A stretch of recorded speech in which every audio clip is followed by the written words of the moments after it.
Few and far between are the actors who are both adequately skilled as performers and lucky enough to appear in films and TV across 7 decades.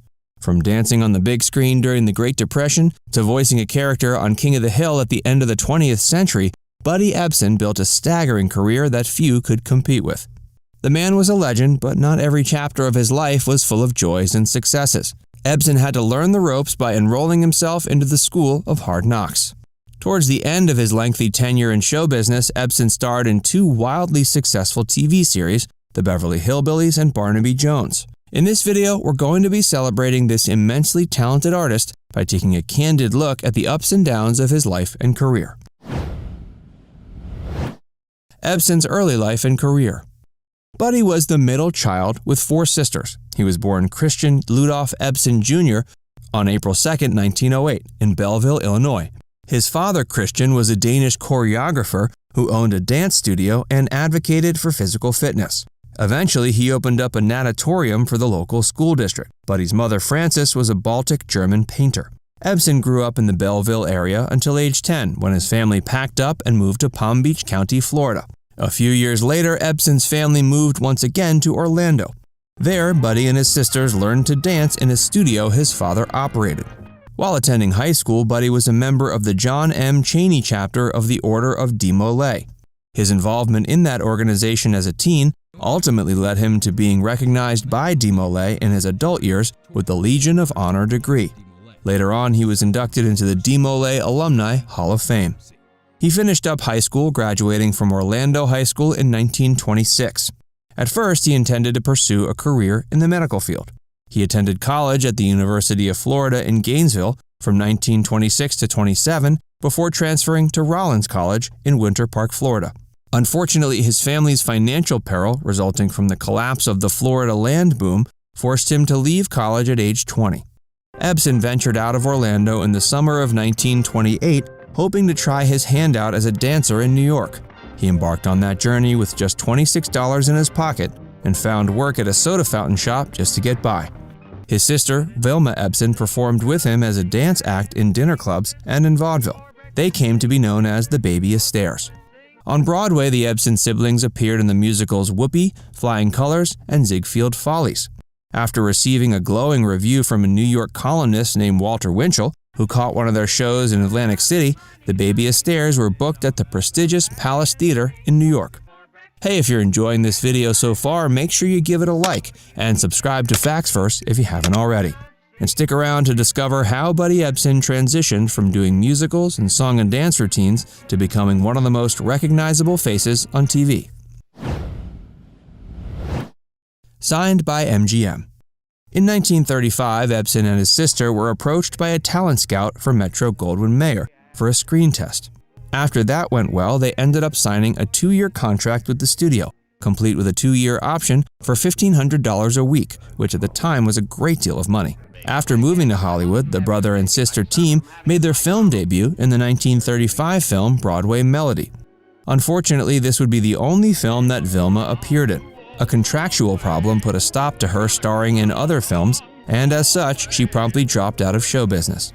Buddy, on the other hand, went on to land roles in a handful of other films, both musicals and non-musicals, including the 1936 hit films Born to Dance and Captain January. The latter allowed him to dance with Shirley Temple. He went on to star in Broadway Melody in 1938 with Judy Garland and The Girl of the Golden West. Ebsen became known for his unusual and markedly surreal singing and dancing style. A good example of this was his performance of the Swing and the Jinx Away finale of Born to Dance. His unique abilities were probably what prompted the then-burgeoning filmmaker Walt Disney to choose him to be filmed dancing in front of a grid as an aid to animating Mickey Mouse's dance moves in Disney's 1929 to 1939 Silly Symphonies series of animated shorts. The Wizard of Oz. After turning down Louis B. Mayer's offer of an exclusive MGM contract, Mayer warned Ebsen that he'd never find work in Hollywood again. But that empty threat didn't stop the studio from casting Ebsen as the Scarecrow in the 1939 film The Wizard of Oz. Ebsen did, however, swap parts with actor Ray Bolger, who was brought in to play the Tin Man. Bolger really wanted to play the Scarecrow, and Ebsen had no objections to the change-up. Ebsen had already recorded all the songs featuring the Tin Man, attended all the rehearsals, and had begun filming when he suddenly started experiencing body aches, muscle cramps, and shortness of breath. Eventually, he had to be hospitalized. It was determined by medical professionals that he was suffering an unexpected reaction to the aluminum dust used in the Tin Man makeup, and thus was forced to leave the film's production. Apparently, MGM didn't even believe he was actually sick until he was ordered back to the set, but was stopped by an irate nurse. Actor Jack Haley was then called in to replace Ebsen. The makeup for this character was promptly swapped out to a safer aluminum paste. MGM didn't publicly acknowledge the real reason for Ebsen's departure until much later. Haley had to re-record the majority of Ebsen's lines, although Buddy's distinct Midwestern accent can still be heard on the soundtrack during several reprises of We're Off to See the Wizard. His rendition of the Tin Man solo If I Only Had a Heart was also included in the deluxe edition of the movie's soundtrack. A still photo recreation of the scene featuring shots of Ebsen as the Tin Man was also included as a special feature with all the VHS and DVD releases of the film since 1989. For the remainder of his life, Ebsen suffered from breathing problems following his involvement in that film. World War II. After recovering, Buddy got himself caught in the middle of a nasty contract dispute with MGM that left him without work for quite some time. To pass the time, he turned to his love of sailing and became quite skilled in seamanship. So much so, he got the chance to teach the subject to naval officer candidates. He applied a handful of times for a commission in the Navy but was repeatedly turned down. The Coast Guard, however, eventually accepted his application for a commission, and he quickly earned the wartime rank of lieutenant junior grade. This was one rank above ensign, the usual rank given to newly appointed officers during times of peace. Ebsen served aboard the USS Pocatello, which recorded weather conditions at its station 1,500 miles off the coast of Seattle. Buddy was honorably discharged from the Coast Guard in 1946 with the rank of lieutenant. Ebsen's return to acting. After exiting the armed forces, he returned to the stage, hoping to give his acting career another go. He appeared in a few films before landing a role in the Disney production of Davy Crockett, King of the Wild Frontier, in 1955. After that, he dropped his song and dance routine and became a straight actor.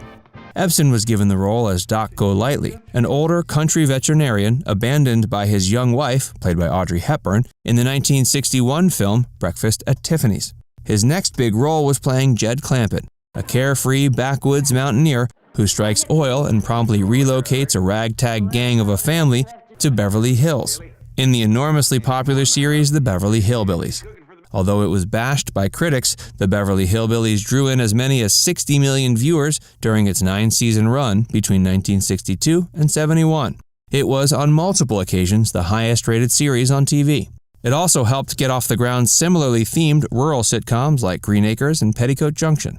Ebsen's next major role was the title character on CBS's Barnaby Jones, which aired from 1973 to 1980. Ebsen's later years and death.